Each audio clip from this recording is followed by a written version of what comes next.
It's Dr. Paul Craig Roberts. He was Assistant Secretary of the Treasury for Economic Policy under Reagan. He's worked for the Wall Street Journal and a number of other publications and organizations. He now has his own blog at paulcraigroberts.org. Doctor, thank you for joining us. Pleased to be with you. I'm pleased to have you as well, but not too pleased about the apparent buildup to war. It's been said, obviously in a different context, no man knoweth the hour, but still we see quite the buildup. What do you see on the front, sir?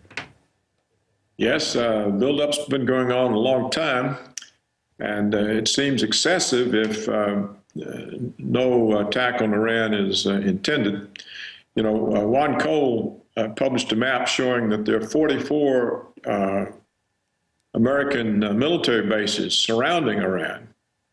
We've got 2 fleets assigned to the Persian Gulf along with NATO warships. We've got American troops posted to Kuwait and Israel. We've got a missile defense system up for Israel. We've got missiles in a variety of our Arab puppet states.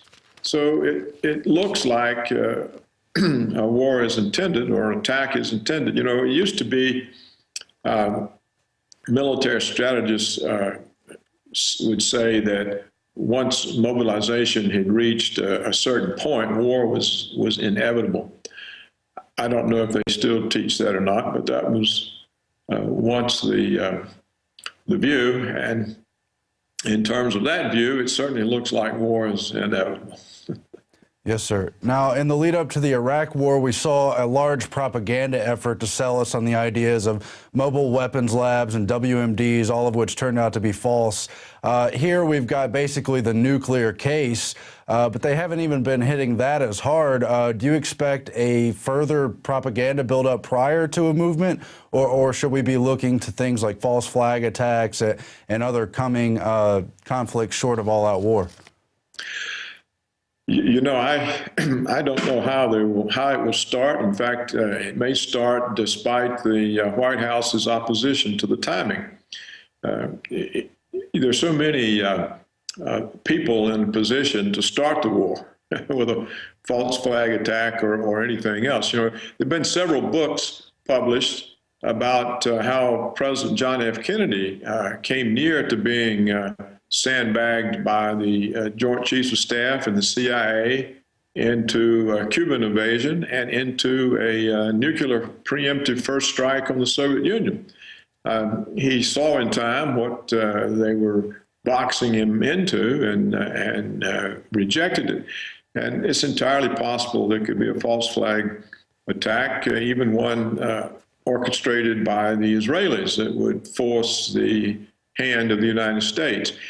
In my own opinion, I don't think Obama wants to take the risk of a war with Iran because of the possible disruption of oil, the escalation in price, and this would have serious effects on the United States and European economies.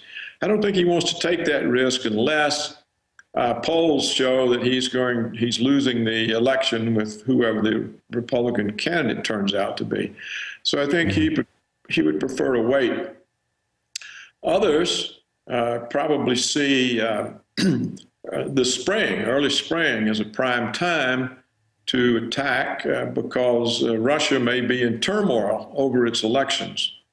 You know, the Russian elections are in March. And the NGOs, the non-governmental organizations funded with the American taxpayers' money from the National Endowment for Democracy, that's how much of the Russian opposition is financed. And so they're already having demonstrations accusing the upcoming elections of being fixed. So if Putin wins, you could see more demonstrations, and they could easily turn violent. And you could see Russia sort of paralyzed by the kinds of upheavals that we've seen in other parts of the world recently.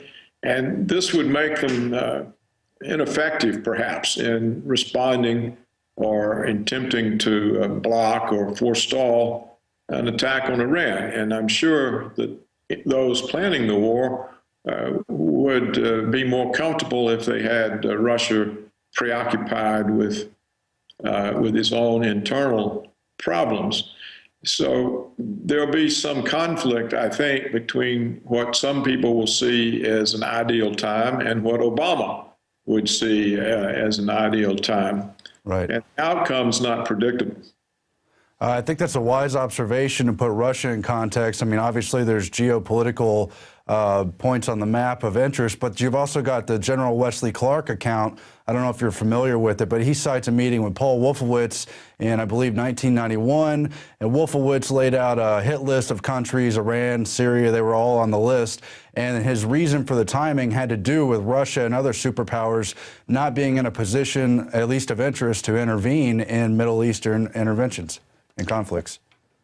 Yes, I think they still think a lot about that. And of course, on February 14th, the Vice President of China is coming to Washington.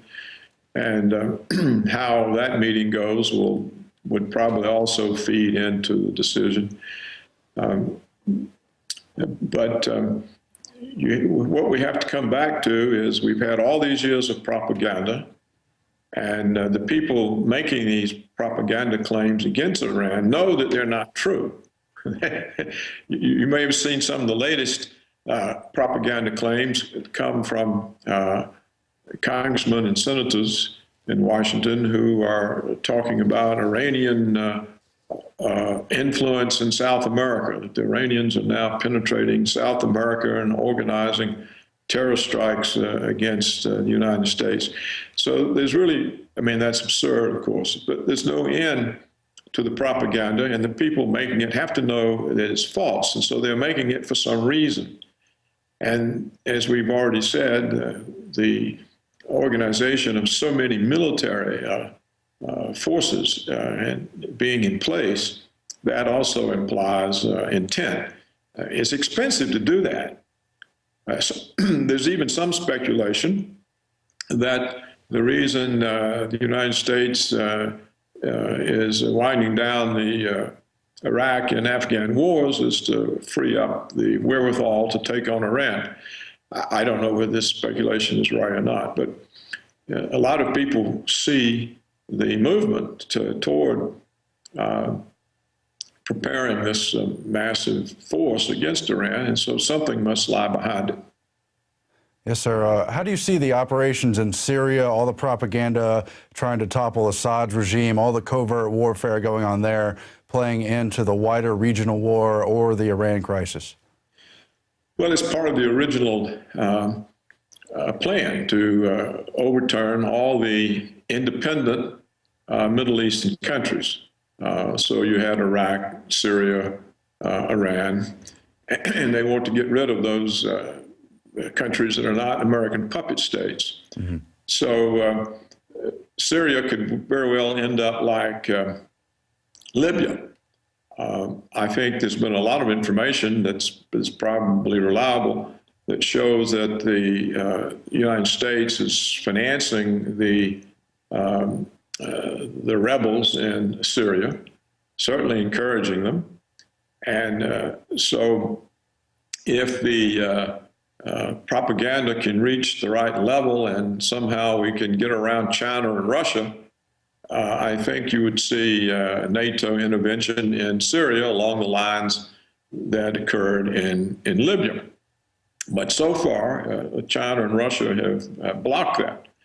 And whether Washington will try to push despite that opposition, I don't know. And I guess two final questions on the Iranian front. One, do you think the global political awakening, will the people buy another war in terms of media hype? And two, is this a real strain we see in the U.S.-Israeli relationship, or do you think that'll be a factor whether or not the war actually happens? I don't think there can be any real strain in the relationship because the Israeli government owns Congress. Everyone knows that, and the Congress knows it, the Israeli government knows it, and anyone who pays any attention knows it. So they own Congress. I think the Israelis, the government, not necessarily all the Israeli people, but the Israeli government, it's right-wing, somewhat crazed, and I think they get carried away with their influence and power over the United States government, and they lose their patience if they meet the slightest resistance, like they have apparently met recently from Obama, who has good reasons for not wanting the war right now. And so they, they say, what do you mean? How dare you not do what we want? And so they lose their patience, and it looks like there's a strain.